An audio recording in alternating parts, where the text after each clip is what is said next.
20 pesos kada kilo ng palay. Panawagan ng mga magsasaka para sa makatarong ng presyo.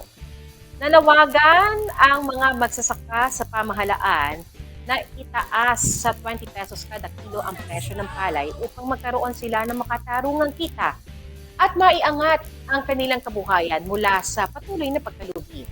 Sa pagdinig ng House Committee on Agriculture and Food at Committee on Ways and Means, ibinahagi ng magsasakang si Danilo Bolos mula sa Nueva Ecija ang kanilang kalagayan sa gitna ng mababang presyo ng palay.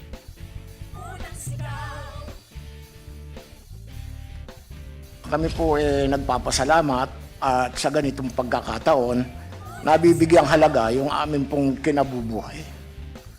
Subalit ngayon po, sadyang malungkot po yung inaabot namin. Konti na lang po yung kinikita, nalulugi po.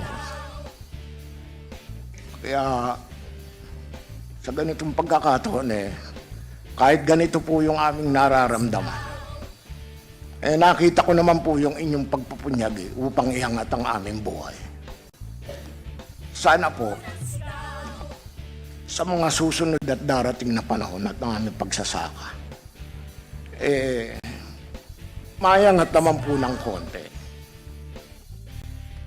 Ayon sa kanyang testimonya, bumabagsak sa 8 piso hanggang 10 piso kada kilo ang farm gate price ng palay sa kanilang lugar. Samantalang umaabot sa 14 pesos hanggang 15 pesos kada kilo ang gasto sa produksyon. Binanggit sa pagdinig na plano ng pamahalaan ng pagtatakda ng 17 pesos kada kilo bilang floor price ng palay. Gayunman, para sa mga magsasaka, hindi ito sapat upang mabawi ang patuloy na pagtaas ng presyo ng pataba, pestisidyo at krudo. Sa mga ulat mula sa mga samahang nagkakaisang magsasakang Nova Ecijano, Amihan at Kilusang Magbubukid ng Pilipinas, binigyan diin na kulang pa rin ang 17 pesos hanggang 19 pesos kada kilo na floor price. Batay sa kanilang pagtutuos, halos 70,000 pesos na ang gasto sa bawat ektarya ng palayan dahil tumaas ng halos triple ang presyo ng mga inputs. Dahil dito, hiniling nila na 20 pesos kada kilo bilang makatarungang presyo na magbibigay ng konting kita sa mga magsasaka.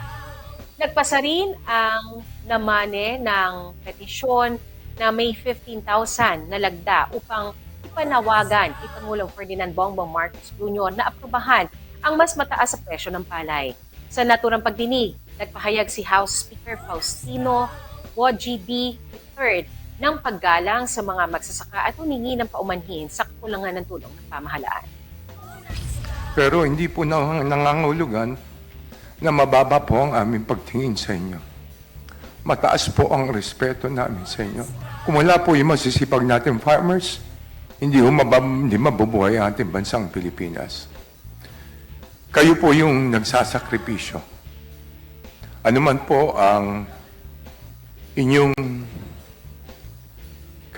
inyo pong sama ng inyong dinadala na bigat ng inyong kalooban, nandyan pa rin po kayo nagtsatsaga at nagsasakripisyo para po sa ating kababayan. Kaya sa amin pong lalawigan, tinuturing po namin kayo bilang mga magulang namin dahil kayo po yung nagpapakain sa amin. Kaya mabuhay po kayo.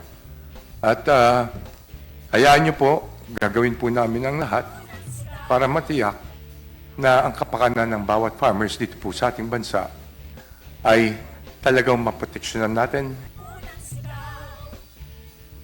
Samantala, sinabi ni Quezon Representative Mark Enverga, chairman ng House Committee on Agriculture and Food, na pag-aaralan ng komite ang pag-amyenda sa Rice Tariffication Law upang maprotektahan ang lokal na produksyon laban sa walang limitasyong pag-angkat ng bigas. Bagamat may mga pangako ng reforma, nananatiling umaasa ang mga magsasaka na maisa sa katuparan ang kanilang panawagan. Sana po sa ganitong pagkakataon, tulad po yung RA 11203 po na yan po ang sadyang nagpahirap sa amin. Mulat sa pool po yan, talagang dinamdam po namin yan. Halos marami na pong mga kasamahan naming mga anak hindi na po nakapag-aral.